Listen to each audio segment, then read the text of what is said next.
This is 99% Invisible. I'm Roman Mars.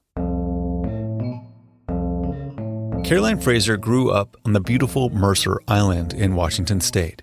But despite the seemingly peaceful landscape, her memories of the area were long haunted by an inexplicable amount of death.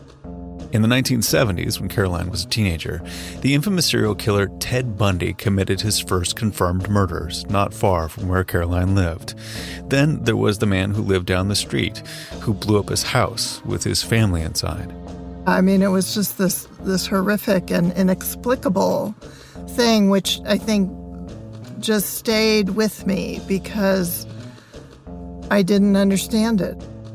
Over the following years, Caroline would learn of more deaths, some by murder and suicide, others from car accidents while driving on the poorly designed Mercer Island Bridge. To Caroline, it felt as if there was a dark cloud looming above her corner of the world. And in fact, there was. The cloud was coming from a giant smokestack just outside of Tacoma, Washington, and it was made up of lead, arsenic, and asbestos. The 70s and 80s were the heyday of the mining and smelting of heavy metals in America, metals like copper, lead, and zinc, which all released huge amounts of toxic fumes into the air. The same time period saw another awful trend, a massive spike in serial killing.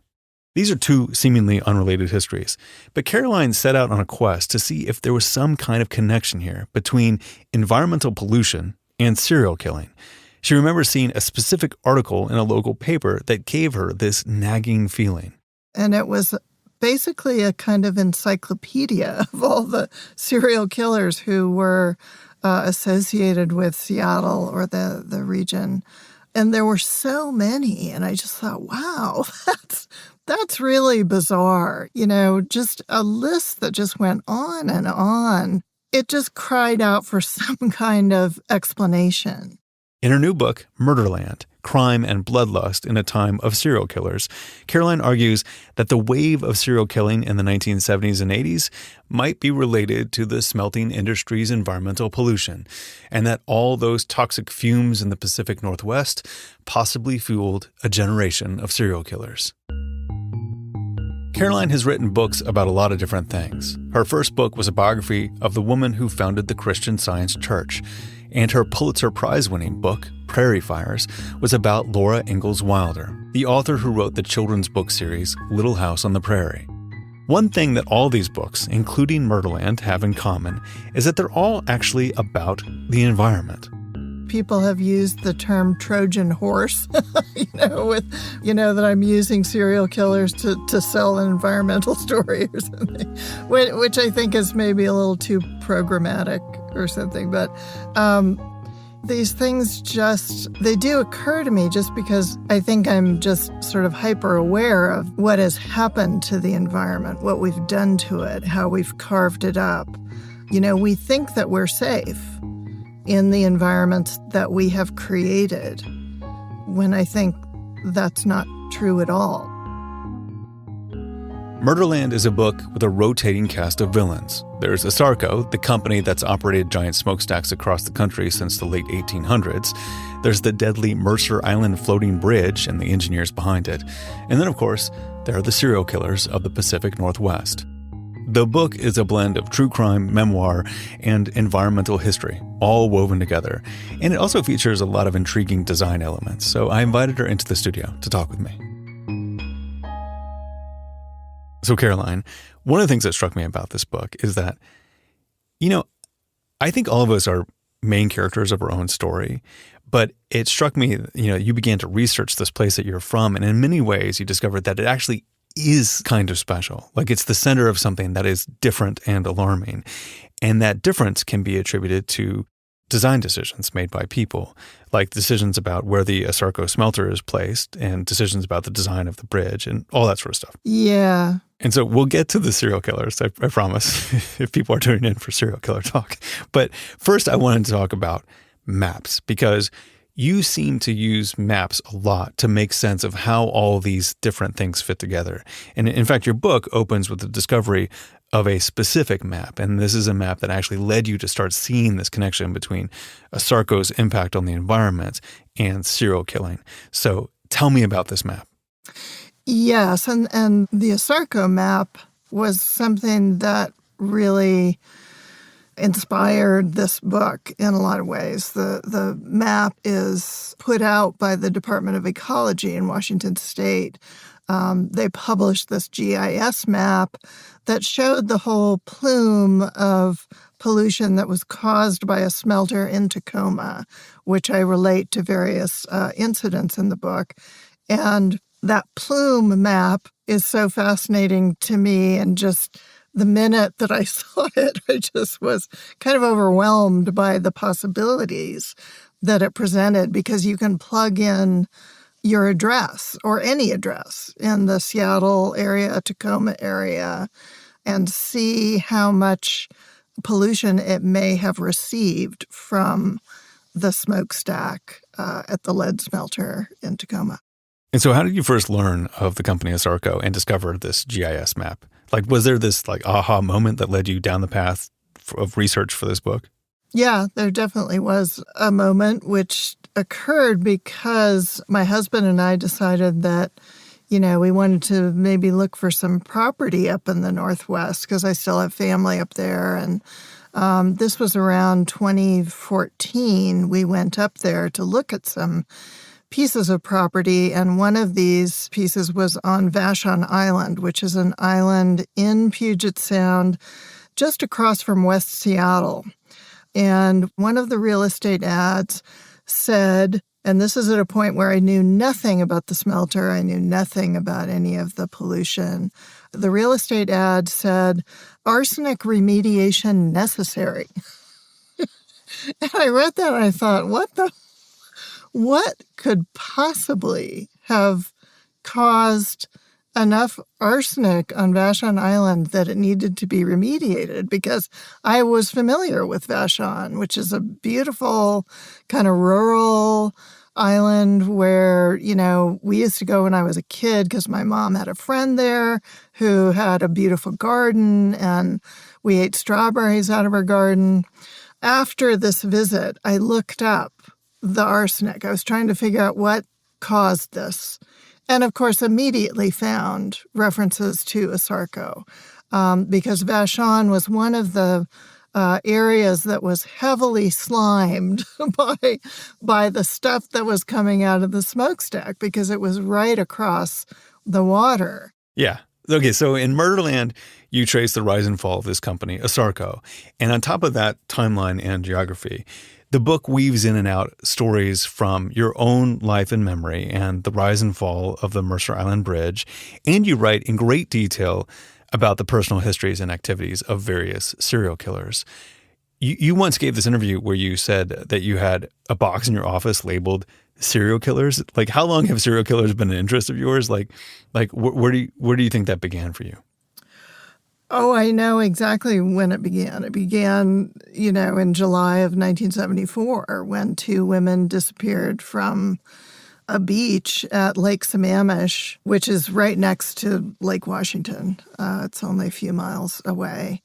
And they were the two victims of Ted Bundy, who really, I think, because they disappeared at the same time, their disappearances made it clear that this sporadic series of abductions of women that had been taking place in Seattle and other cities nearby were all tied together. And I think you have to realize that the whole phenomenon of serial killers had not really gelled at that point. I mean, it may have gelled for people in the FBI who were working on a, profiling program. But for the general public, we just weren't really aware that that was something that even existed. And so the idea that there was somebody out there plucking women out of their dorm rooms or their,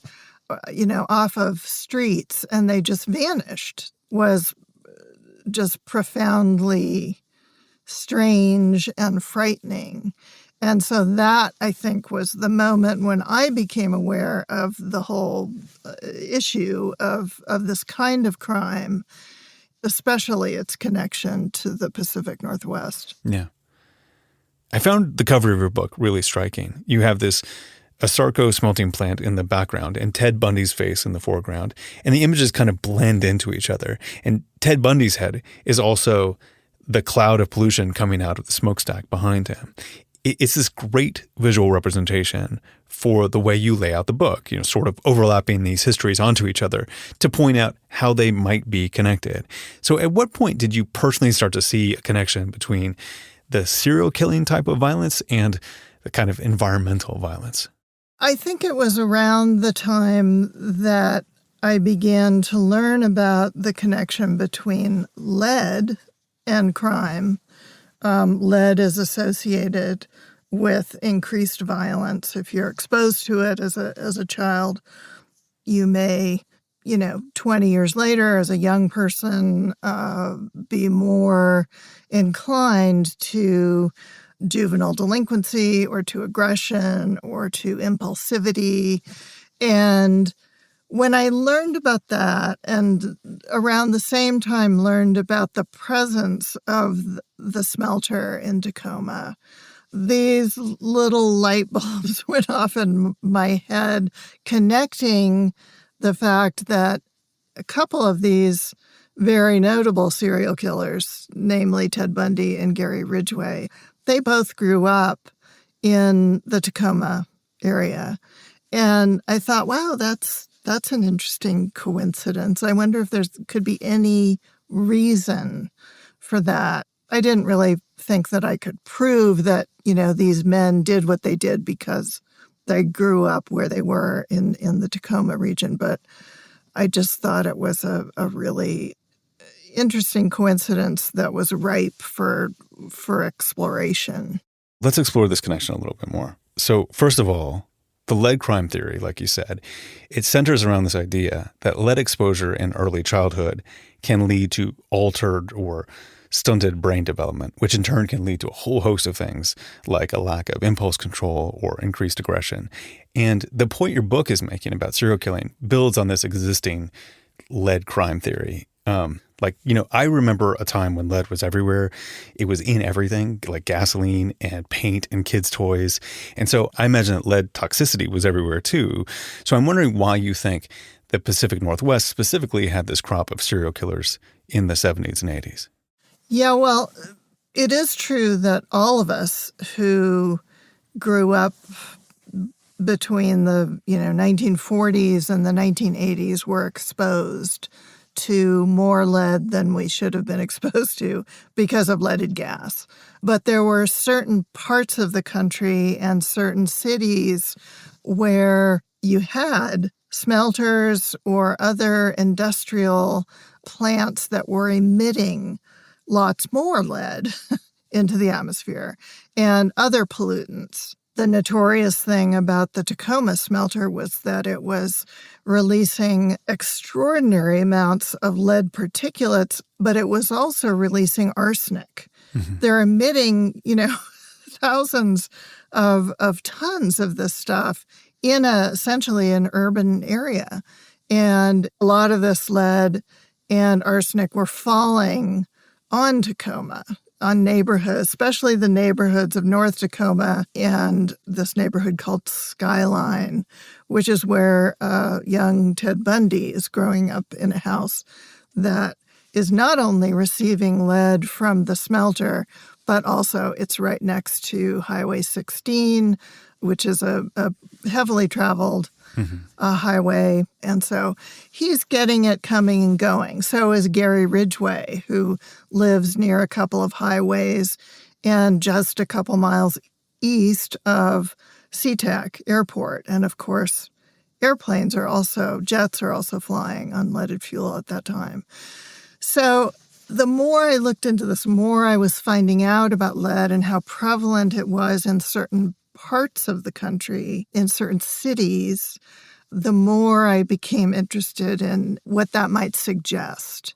Okay, so all these environmental factors are so complicated. How do you begin to tease apart what is causing a problem and what isn't. Because, there's a ton of research that you cite that people who become serial killers often experience neglect and abuse. They often come from communities with little economic power. And those are also the places where factories are often built because people don't have the economic power to complain about them. So how do you begin to sort of like make sense of the complexity of the thing? How do you paint the picture that you're painting? Yeah, I think that for starters, you do have to acknowledge that there's a whole host of problems or deficits or disasters that can happen to a person that lead them down that path. It's not just lead exposure, but there could be genetic factors. There are now certain genes that may be associated with increased aggression. There's, as you say, violence in the home, domestic abuse, sexual abuse, head trauma. So yes, there are many, many things that go into this. And I think that what appealed to me was telling the facts that I knew about Asarco, how Asarco behaved, to follow their history of lying about what they were doing, as communities became more and more concerned about the health effects that they were seeing, asthma, all kinds of respiratory problems. Pets were dying. They couldn't grow things in their neighborhoods because they're being killed by arsenic. There just was an increasing sense throughout the 60s and into the 70s that these industrial plumes were really dangerous, and people were really struggling to try and get a hold of the facts about how worried should we be. And yet the companies were incredibly dishonest, and even the research that they were doing behind the scenes, they were keeping from the public. So the behavior of the companies eventually came to me to sort of mirror the behavior of the serial killers in a way that I thought was important and worth paying attention to. Yeah. I mean, that's the thing that's so fascinating when I read it, is like there's lots of psychopathy on display, and it's not just serial killers. It's astonishing. It really is. The lengths to which these companies would go to protect themselves, protect their institutions. They actually did, have conversations about how much they were going to have to pay the families of the kids who were lead poisoned. And they were comparing those payouts that they might have to make as a result of lawsuits to the amount of profit that they were going to make. They weren't questioning their behavior in any way. They were just simply saying, well, if it costs us $11 million per kid, we can still make a profit.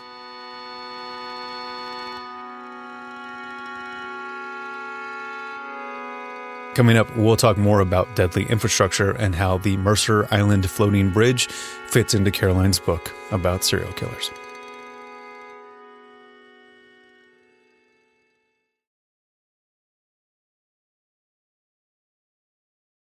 I'm back with Caroline Fraser. So, Caroline, we've talked about Asarco and how its smokestacks are releasing all these toxins. We've talked about serial killers, and you write about how many of them grew up in neighborhoods with higher environmental toxicity. And there's something else I want to talk about. You have many recurring metaphors and themes in your book, and my favorite is a bridge. It's called the Mercer Island Floating Bridge. I did not expect a bridge and its design to be featured so heavily in your book about serial killers, but in a way, you present the bridge as a kind of serial killer because of how many people died while driving across it.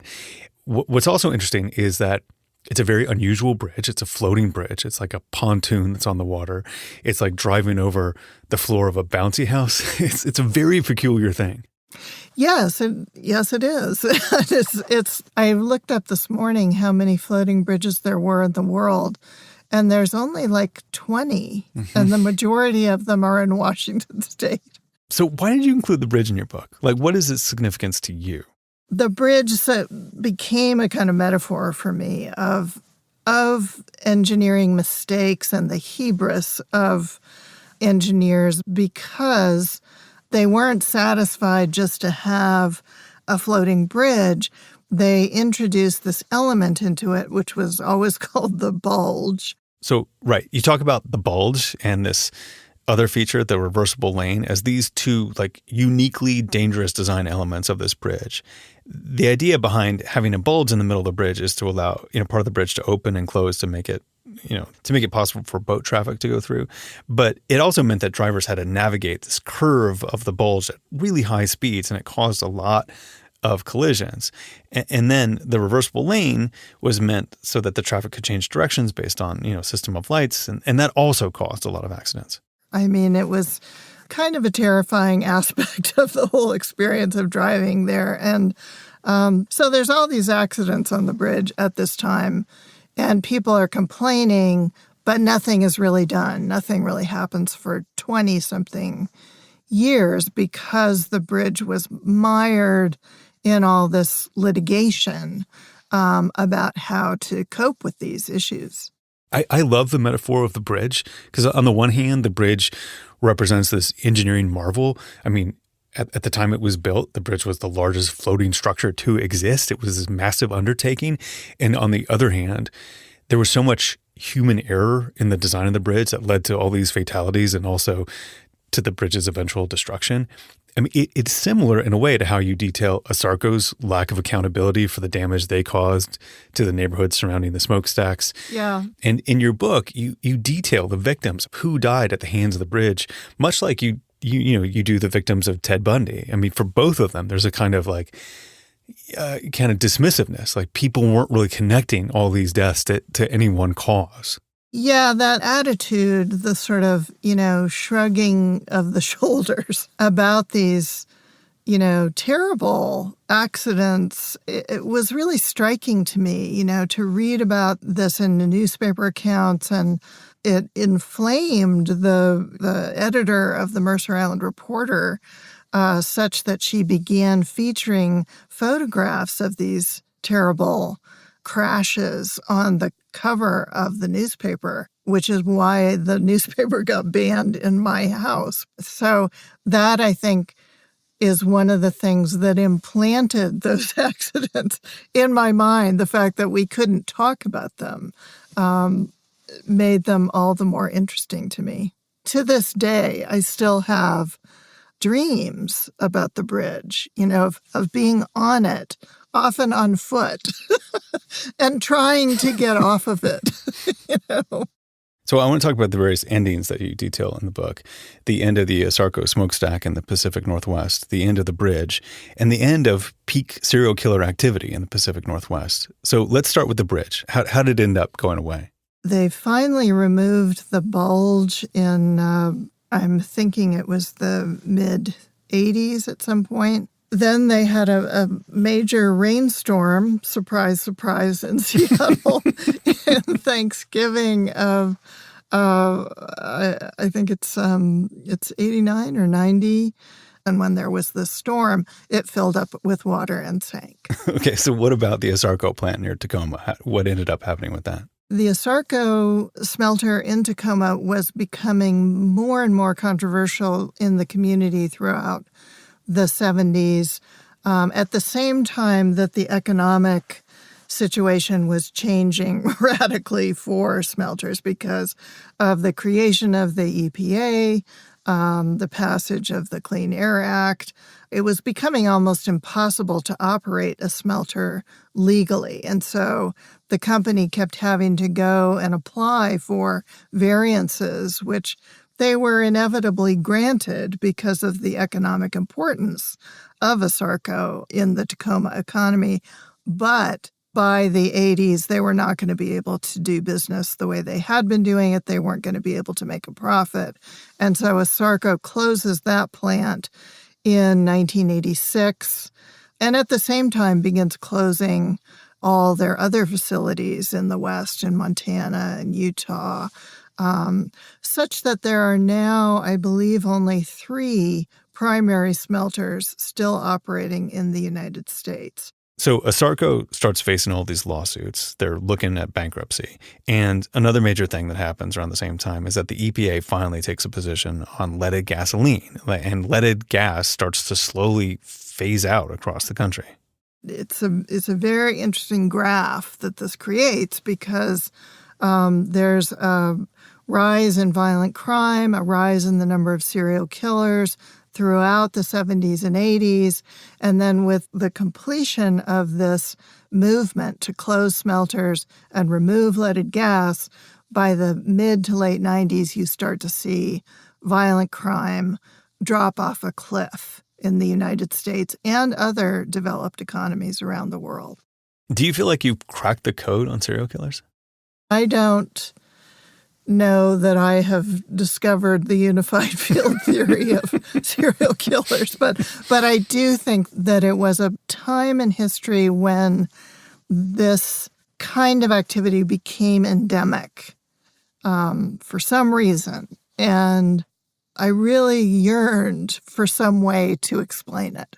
Whether it's true or not, we'll see. But to me, it made for a fascinating, if tragic, story of an era that is fortunately seems to be over. Yeah. I mean, if we can't come to any, definitive, provable conclusion about serial killers, I'm curious if you've arrived at some kind of conclusion. I mean, this book is a culmination of a lot of open questions that you seem to have had throughout your entire life. Do you feel like there's some kind of closure there? Wow, that's not something I'd really thought about before. I think in some ways, yes, the urge to know more about serial killers, I think, is not there anymore. I think I've spent enough time with the serial killers. Well, I really enjoyed the book so much. Thanks for coming on the show. Thank you. It's been great talking to you. 99% Invisible was produced this week by Lasha Madon, mixed by Martin Gonzalez, music by Swan Real. Our executive producer is Kathy Tu. Delaney Hall is our senior editor. Kurt Kolstad is the digital director. The rest of the team includes Chris Berube, Jason DeLeon, Joe Rosenberg, Christopher Johnson, Emmett Fitzgerald, Vivian Leigh, Kelly Prime, Jacob Medina Gleason, Talon and Rain Stradley, and me, Roman Mars. The 99% Invisible logo was created by Stefan Lawrence. We are part of the SiriusXM podcast family, now headquartered 6 blocks north in the Pandora building in beautiful Uptown, Oakland, California. You can find us on Blue Sky as well as our own Discord server. There's a link to that as well as every past episode of 99PI at 99pi.org.